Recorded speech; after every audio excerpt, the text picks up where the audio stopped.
The National Broadcasting Company presents Eyes Aloft.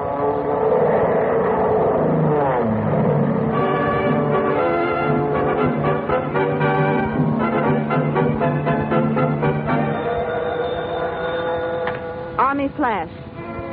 1. Single. Very low. Scene. 3 Edith 16. Overhead.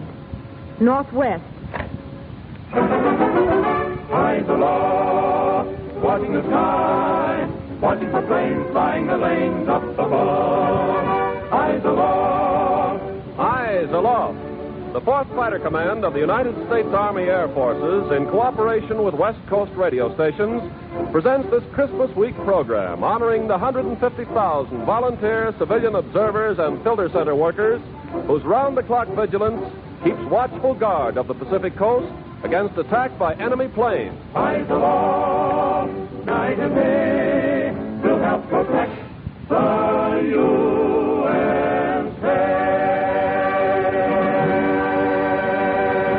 This is Ken Carpenter speaking, and Merry Christmas to you all. Tonight, we of the Eyes Aloft radio program, we, the cast, the actors, the members of the orchestra, and its leader, Gordon Jenkins, the 4 boys of the Sportsman Quartet, our writer, all of us join in presenting you of the Aircraft Warning Service with a holiday gift, a special Christmas time program. Christmas is surely in the air again, for here in the studio where we've been working all day, we've found real enjoyment in rehearsing just a little bit harder on the songs, the orchestral background scores, the dramatic spots. And now, as we go on the air, we hope that our gift to you will sparkle gaily with the joy of Christmas and will carry our solemn hope for merrier and more peaceful days to come. So now, here is your Eyes Aloft Santa, your narrator, Gain Whitman. Merry Christmas, ladies and gentlemen. First, here is a Christmas message which General W.E. Kepner, commanding the 4th Fighter Command, wishes us to send out to the thousands of members of the Aircraft Warning Service. General Kepner's message reads, "To all our volunteers, a Merry Christmas and a Happy New Year. A year that will stand out in history, showing what Americans can do when they are working together, fighting for the peace which the Christmas season exemplifies. The officers, enlisted men, and I want you to know how your unselfish service has given us added zest, knowing how staunchly you stand beside us. May your holiday season be joyful, and may the gifts of service you are giving to your country be returned to you 1,000-fold through the security of the America you are helping to protect." And the message is signed W.E. Kepner, Brigadier General, USA. And we believe that every man and woman who serves in the civilian army of the 4th Fighter Command joins in returning the good Christmas wish to General Kepner and his military staff. I'm sure that we all pray that Christmas 1943 will be a more joyful holiday with the world at peace and our loved ones gathered once more about the home's hearthside. And now we want to retell a beautiful and true story that happened last December of 1941.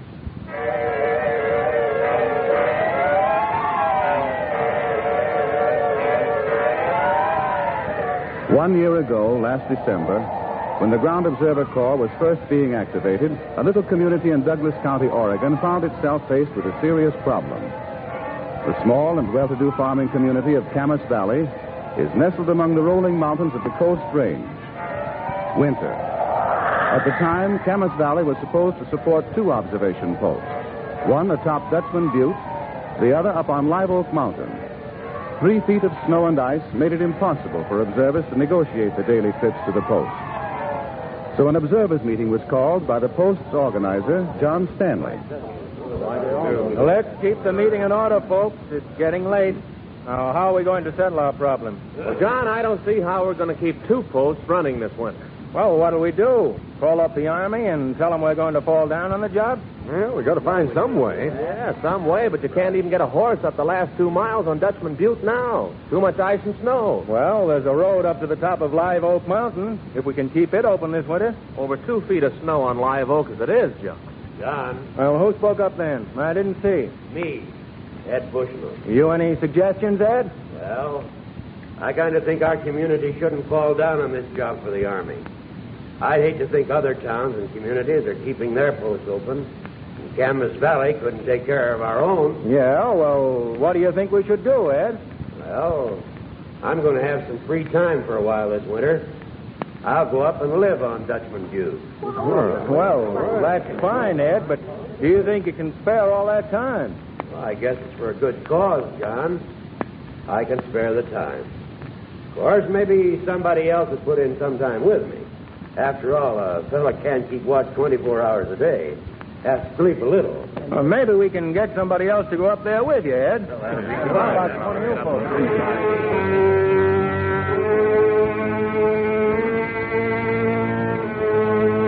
That night, as the town meeting progressed, others did volunteer to take week-long shifts with Ed Bushnell, the man who offered to keep the Dutchman Butte post open throughout the winter.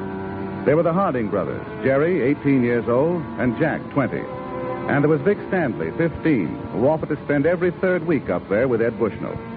That took care of Dutchman Butte. But there was still the problem of how to keep Live Oak Mountain Post in operation. The meeting had gone on till nearly midnight when... Now, let's keep quiet, folks, please. Please. We've taken up a collection here to maintain the two posts. So far tonight, you've donated $380, and that's good. Now, what about Live Oak Post? John, Yes, Mrs. Stanley? some of us women have been talking together back here. We'll man Live Oak Post this winter. Oh, now, wait. No, just a minute. If you get me up there, I'll go up and live there this winter. Now, hold on, Mrs. Stanley. That isn't a job for a woman. I said I'd go up there and keep the post open this winter. My girls, Bonnie Jean and Dorothy, will each come up for a week. And Mrs. Elsie Baker and Mrs. Martindale say they'll come up when they can for a week. We'll keep it open some way. Well, Mother just said I could go up there for a week. Okay. That was Quinta Cole volunteering as a relief observer, Mrs. Stanley. Fine. Glad to have Quinta. And anybody else who's willing to help out. Now, if somebody in town can furnish a truck or some kind of transportation, I'll be ready to start up to Live Oak tomorrow morning.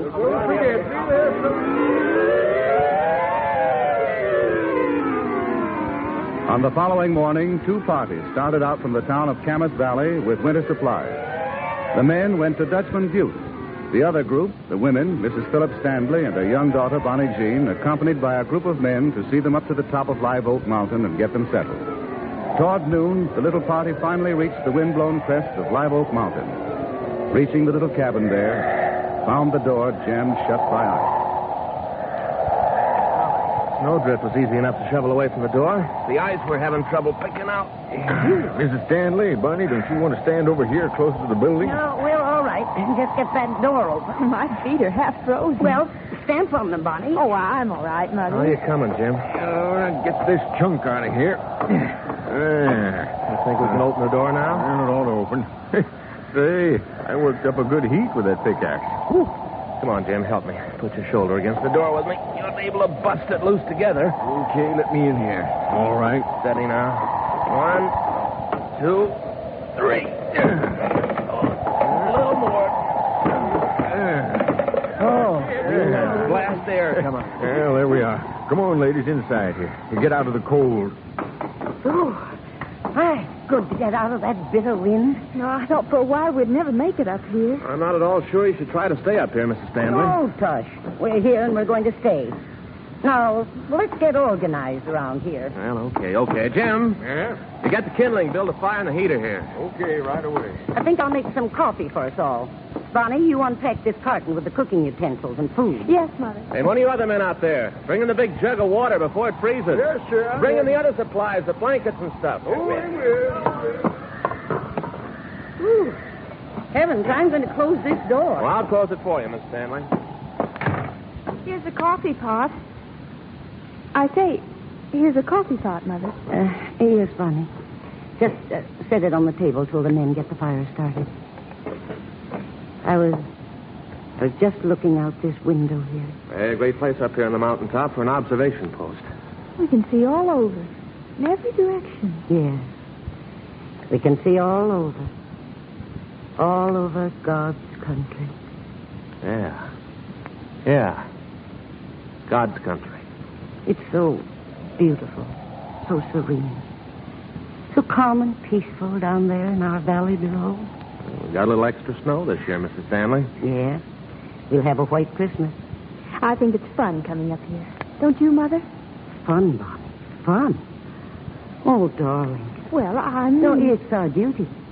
It's the duty of the people of our community to come up here and keep this post in operation day and night, as long as the army needs us. And that'll be as long as the war lasts, I guess. Yeah. Just look down there below.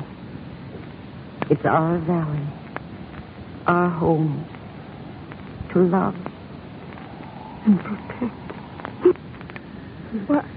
Why, Mother, why are you crying? Oh, Mrs. Stanley. But, Mother... Oh, you're so young, Bonnie Jean.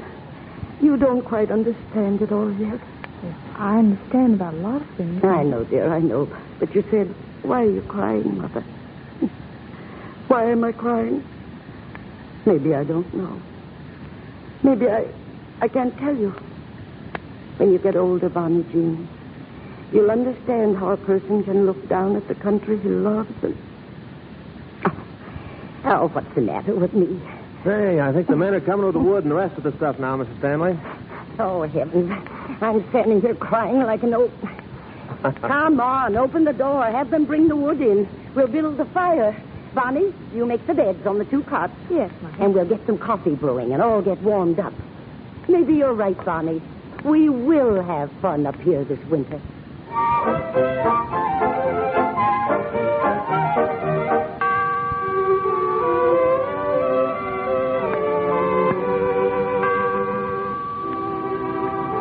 By Christmas Eve, Mrs. Philip Stanley had served 16 days on icy Live Oak Mountain. Her daughter stayed for a week. Then other ladies came up, put in days and nights so Mrs. Stanley wouldn't be alone. Mrs. Elsie Baker was with her Christmas Eve. At midnight, the telephone rang. Startled them both. Oh, heavens, startled me, too. I'll answer, Mrs. Stanley. Well. Hello? Merry Christmas up there. Merry Christmas, ladies. Well, Merry Christmas yourself. Who is it? John Stanley down in town. Report any planes tonight? Tonight. We haven't reported any since we've been up here. Who is it, Mrs. Baker? John Stanley. Called to wish us Merry Christmas. Oh, that's nice. Well, keep on with your watching. Down here in town, we just wanted you girls to know we're all thinking of you. Well, we'll keep watching. Don't worry. Is Mrs. Stanley there, Mrs. Baker? Yes, of course she's here. Well, tell her to come up by the phone. What? I say, tell her to come up by the phone so you can both listen. We want you to hear something. Well, I'll tell her. What is it? Come up here by the phone, Mrs. Stanley. They want us both to hear something. Well, what is it they want? I don't know. Here. I'll hold the receiver like this. Can you hear now? I think so. Hello. We're ready. Hello, girls. Way up there. Can you hear us now? Yes, I can. Yes. Well, some of the folks down here in town, all of us who were observers, you sort of took over our duties. We gathered here at the telephone office, and we want to sing you a Merry Christmas. Oh, isn't that sweet of them? Now, just hold on just a second while we kind of get started. What a Merry Christmas it could be if the world were at peace. Oh, come, all ye faithful, joyful and triumphant. Oh, come ye to Bethlehem.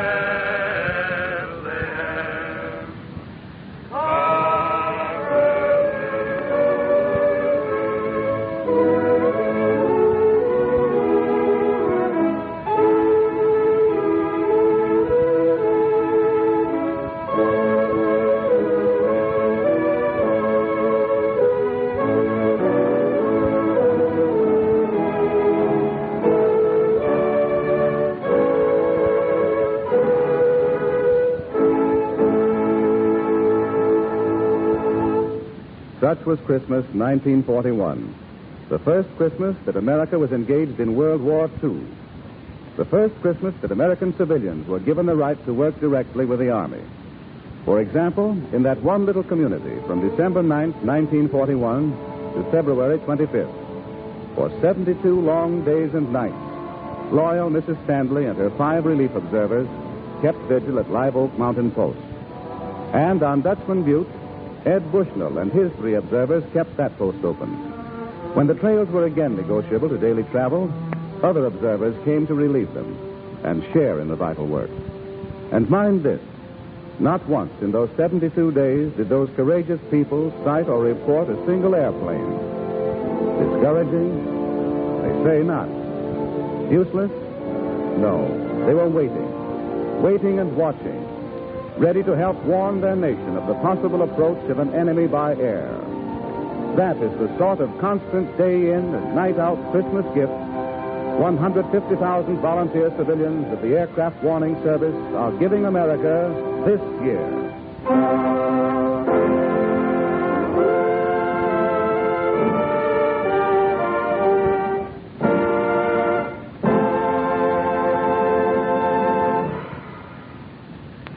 Christmas has always been one of America's greatest traditions. Some say that Christmas in America has become too commercial. Well, maybe it has. Maybe it hasn't. That isn't the point. The point is, we all love Christmas. To each one of us, Christmas means something just a bit different. But here in America, to all of us, it means such things as Santa Claus and Christmas trees loaded with tinsel and lights and ornaments. It means to some, holiday parties, moment of thanksgiving and prayer. To others, to still others, Christmas means the exchange of gifts, the reunion of families at the festive board, or snow and sleigh rides and ice skating parties and friends and... Well, what does Christmas mean to you? This year, Christmas is a bit different. Our nation is at war. We're fighting for so many things. Among them, oh, yes, indeed, among the things we're fighting for is a simple right to always continue to observe Christmas and the Yuletide holidays in the way we've always been accustomed to observe them. Let me ask you a question. What would Christmas be to a child, perhaps your child, without Santa and toys? How would you like a black Nazi swastika, a crooked cross hanging in the window of your home instead of America's traditional wreath of holly? Oh, no, none of us would like that. Well, as long as you wholeheartedly join the fight to down the Axis, as long as you and all of us here at home help, there'll always be a Christmas. Just suppose that this year when you observers and filter center workers gather on Christmas Eve to serve your watches while others are at home, suppose you pause for a moment to sing a new, modern sort of Christmas carol. Suppose you sang our theme song, Eyes Aloft, as a carol of good cheer and hope.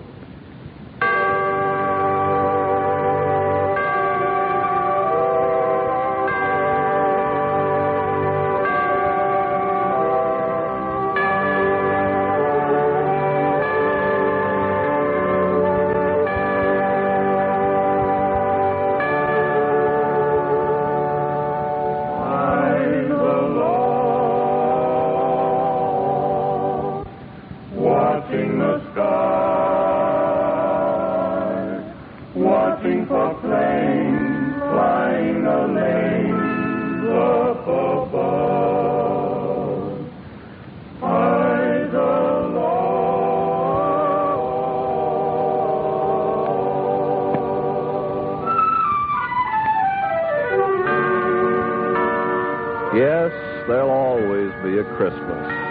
We must dream, hope, fight for that. As long as your eyes are aloft, there'll be an America and Christmas.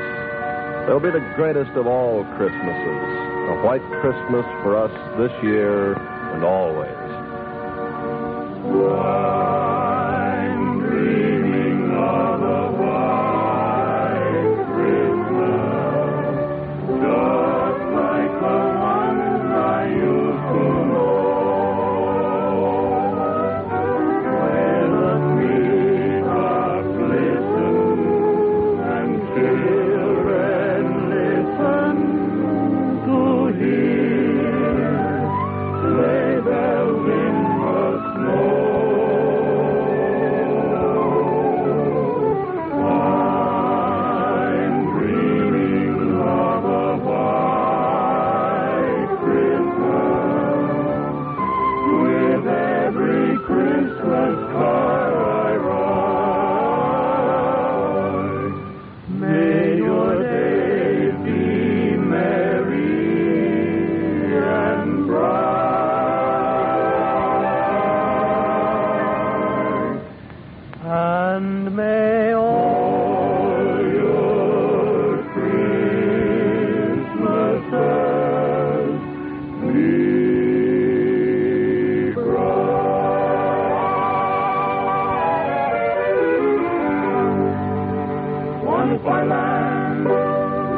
to it by sea was once a sentinel's cry.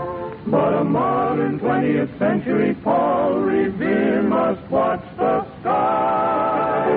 Fires aloft, night and day, we'll help protect the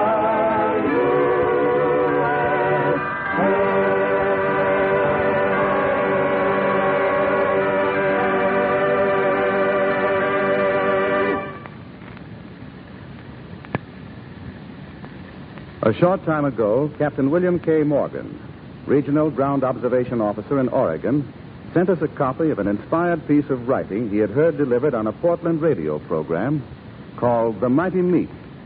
The program is conducted by a prominent Portland attorney, C.W. Robinson. Christmas will soon be with us, so it seems timely to include in tonight's broadcast this beautiful piece written by Mr. Robinson. He titled it, Those Who Watch. I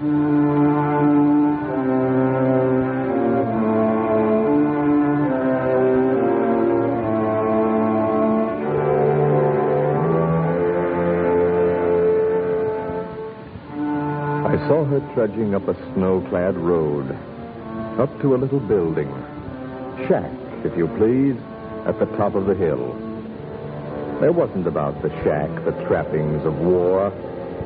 It was just a little shack, with a rusty stove and an antiquated telephone and a chair and a table and all the inconveniences to which she was never accustomed in that home in the valley. I wondered to myself, who are you? Why are you here? I asked her what was the little shack, and she told me a lookout, an observer station for enemy aircraft. She said it in a matter-of-fact sort of way, and yet with a certain seriousness in those gray eyes that startled me for a moment. In the days gone by, those who watched the heavens were called astrologers. Time dignified them.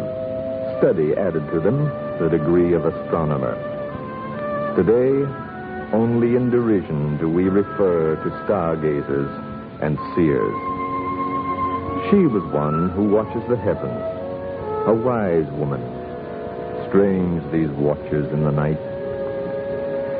In days gone by, we watched for a sign, for a symbol, for an omen, for a star in the heavens. Tonight, they watch for a sound or for a sign. They are new, those spies of the skies. Theirs is a secret, important mission in the espionage of the air. They call them observers. They are patient ones, these observers. They watch while we sleep, guard while we go about business as usual. 20,000 of them in Oregon alone, men and women, the majority of them past 40 years of age. These 20,000 take the place of a division of soldiers. More than a division of soldiers. They are the antennas of a great system, picking up every sound, constantly watching, waiting. The psalmist spoke of them when he said, "Watchmen, what of the night?" Shakespeare spoke of them when he said, "How goes the night, boy?" They are the eyes and the ears at dawn and at night, listening and watching for death that rides the winds, of terror that flies skyways. They are an integral part of the mighty meat. For their work there is no pay. For their vigil, only the reward that comes to those who feel the responsibility of a democracy on guard. No great triumph will ever be theirs. History will consider them with but a line in the great page of events. But they are the great wall that protects you and me. They are the great veil that covers us all. As I saw her trudging up the winter's road to begin her lonely vigil, I took off my hat, as you would have done.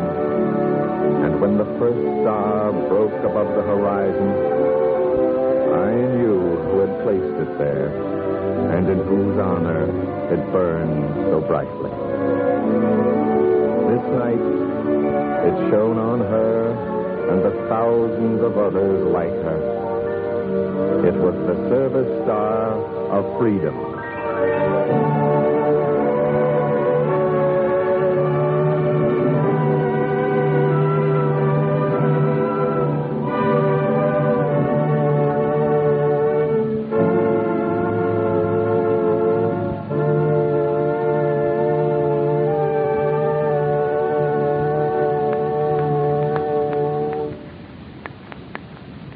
Some say Americans are funny.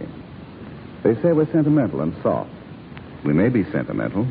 Yes, that's good. But we're certainly proving we aren't soft. We can take it. The uniformed boys on the many fronts all over the world can not only take it, they have proved that they can dish it out. And those of us at home who pridefully do our part, we can take it and dish it out too. If rationing our gasoline, our tires, our bacon, shoes, clothes, and whatnot is the answer, we can take it indeed. If the Army needs civilian volunteers to help watch, to warn, to protect this land, we'll be there on the job. If we have to, we'll run a business, a farm, keep house, work in a factory, a shipyard, where not. And still, by day and night, as long as we're needed, we'll be on duty at those observation posts and the filter centers. Americans are restless. We always want something better, plus all the good and traditional American things we've always enjoyed and loved. And we'll fight for them. Yes, we'll always fight, so that we and our children and our children's children will always be able to celebrate Christmas. And so, from those of us of the Eyes Aloft program, from Gordon Jenkins, the sportsman, the Hollywoodman, the orchestra, the cast, our writer, Bob Red, yes, from all of us, and from the 4th Fighter Command of the United States Army Air Forces, we repeat with great hope, with full confidence, and with the best of cheer. We repeat once again, Merry Christmas. And in the very near days to come, peace on earth, goodwill toward men. Hark the herald angels sing, glory to the newborn King. Peace on earth and mercy mild, all and sinners reconciled. Joyful all ye nations rise, join the triumph of the sky.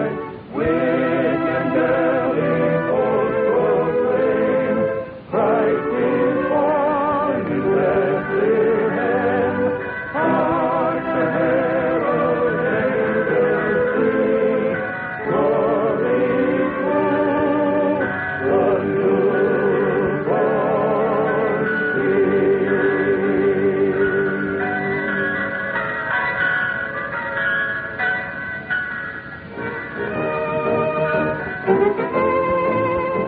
This is Gain Whitman saying good night and Merry Christmas to the 150,000 Aircraft Warning Service volunteer civilians who keep constant vigil of our home front so that America always will be safe from any attack by air.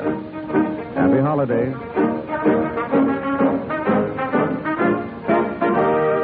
Eyes Aloft is written and produced by Robert L. Redd. The music is composed and conducted by Gordon Jenkins. This is Ken Carpenter charging you to always remember Eyes Aloft. Eyes aloft, watching the sky, watching for planes flying the lanes up above. Eyes aloft. Eyes Aloft comes to you from Hollywood. This is the National Broadcasting Company.